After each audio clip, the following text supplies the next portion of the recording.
Hey YouTubers, it's the J-Man 63 here for a little review that I'm hoping really gets some hits, and we really need to try to keep pushing this channel further and further because this year they've released some shorts requirements that we need to try and meet, and we're at our 916 subscribers. So to our last 16 that have come on and joined, thank you so much. Don't know whether you joined for the shorts or the cat videos or whatever that may be, but I'm happy you all kind of joined on with us. Let me readjust my thing so it's not going to pop out of my camera. Alright, that's better. Now, so we need to keep the channel going. Yeah, go away, Lucy. Anyway, so we need to keep the channel going, so remember to keep showing us love. And right now I'm trying to treat this whole thing like a full-time career, and I'm going to be trying to pump out videos at least every week, if not just about every other day.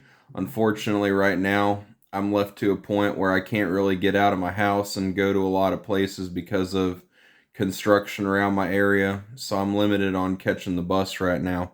That being said, I've got a video here of the Acme 1/18 scale Fireball Dodge Challenger. Really nice model. And so let's crack into it. This is one of the, I believe it's a Highway 61 casting, if I'm not mistaken, but it's very, very cool. So let's get on to this, and I hope this video gets a lot of hits. Remember to keep showing our channel some love. As usual, y'all know what to do. Just keep us going, guys. We got to really get to that requirement this year, and I want to try to meet it unless they change things up, which they keep doing with the new YouTube requirements. And they really need to keep up with TikTok. Alright, so onto the car right here. But they need to keep up with TikTok. That's my impression, so they're going to hopefully try to lower things. Alright, spend 2 minutes talking about that. Let's get into the car. Some very nice wheels. Nice chrome lip. Looks really good. Got some of the side trim here. Get the Daimler Chrysler emblem on the side. It's Challenger. Of course, this is a raised, I believe this is a raised decal, so this is not just like your standard flat decal. Get some marker lights out here. Radio aerial actually does extend, which is pretty cool. So I leave it down just because it doesn't stay up, but that's a pretty cool feature. So there are hood pins. I just leave them out. I don't really like to leave them in. I just keep them in this spare baggie because they're hard enough to get in and out, and I don't feel like losing a set of hood pins. Nice front end here with some headlights. Although they have a peg in them, that's to be expected. Got a nice chin splitter. Blacked out in the front. Very menacing look to this car. So yeah, all in all, I like the way the front end's done up with the blacked out. So this Fireball is pretty sweet, to be honest with you. I love it. That's some dust right there. Interestingly enough, they did forget, I might have forgotten the Daimler Chrysler emblem on this side, so kind of drives my OCD a little nuts, but it's still a good model. And little announcement about this guy, I only paid like 70 bucks for it, so it wasn't too bad on the price. The mirrors here on both sides, interestingly enough, so there's mirrors on both sides. So yeah, I like the exterior. It looks very good. Marker lights here. Very nice deep paint. Of course, it's blacked out on the rear, and it says 71 Hemi on the back because this is a 71 Challenger, so pretty cool. And you got the Challenger script right there. So yeah, this is a pretty darn nice model. It's a little dusty. I need to dust off my fleet though, unfortunately.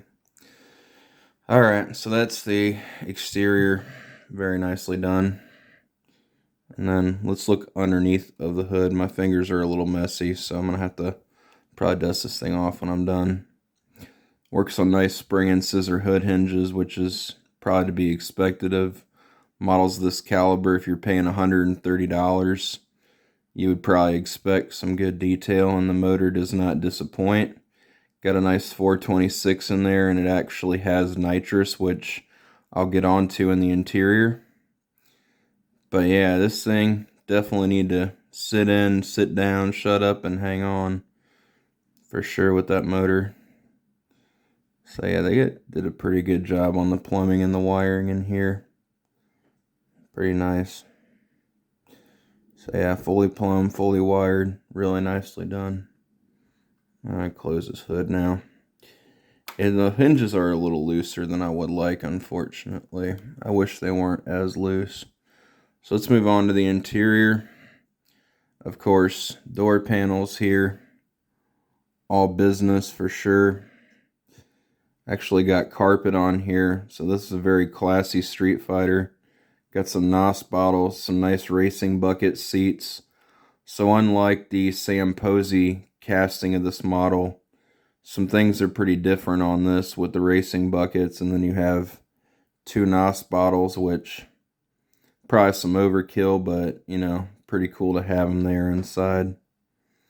And I believe the visors do tilt down. Of course, I don't try to tilt them down because there's a roll cage.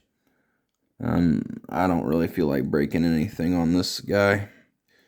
And the doors have a nice hinge, so they're got that plate hinge that they all have, not the dog legs, which is nice.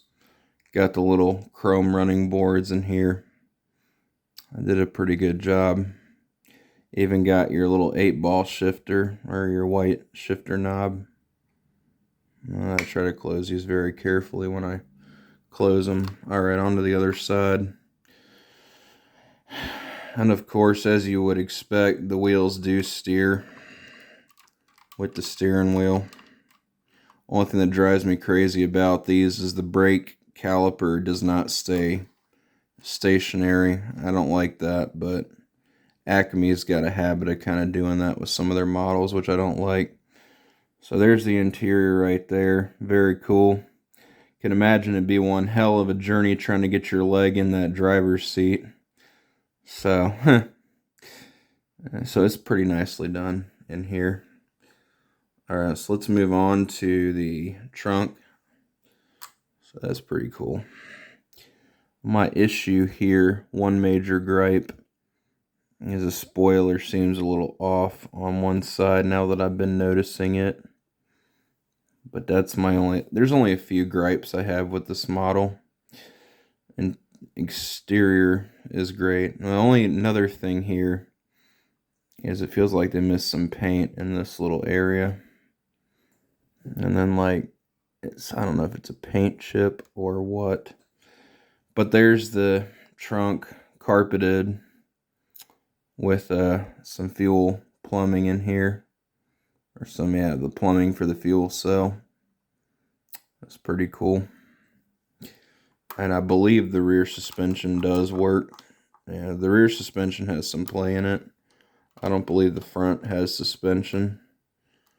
But I believe this has suspension in the rear, but I don't like to press on it too much.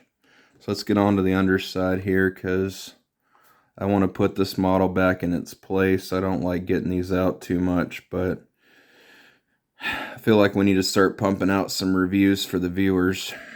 So got some pretty low pro treads, relatively low profile. They're not too low profile to where it looks like, you know, it looks kind of ghetto-y. So nice underside here. Got the orange bars. A lot's definitely going on. Nice paint. Like I said, they did a good job on this undercarriage. I really like what they've done with the brake lines and stuff. So yeah, with the orange strut bars and everything, she looks real good, honestly. One other gripe, I guess, is one of these mufflers is off. But other than that, you know, it's not a bad model for display purposes. Alright, so we've gone on 9 minutes about this car, which my 10-minute limit for reviews is. So, that's pretty much everything. The box is just like your standard Acme box that just shows everything about the model and the features. And I think it says, yeah, serialized plate, race interior, doors, hood, trunk, functional hood pins, steering. I don't think it lists anything about suspension, but all in all, Fireball is pretty sweet. My buddy Matthew Galmez keeps encouraging me sometimes to buy these Street Fighters, so I like that he gets me into them, and I kind of got him into buying Fireball. So if you hear about my buddy Matthew Galmez and you see him on any of his platforms, he goes by Ginger Ninja on Instagram, and he's on Facebook. So make sure you give him a shout, because he's one of my friends in the diecast community. Anyway, guys, please keep the channel going. Let's get our hits, and I'll just keep giving y'all videos, and I need to start treating this like a full-time career to get to where I need to get to. I want to get paid for these shorts, so I definitely want to build this channel up. So like I said, big shout out to the last 16 that came on within a few days. All right, guys, see y'all later. J-Man 63 out.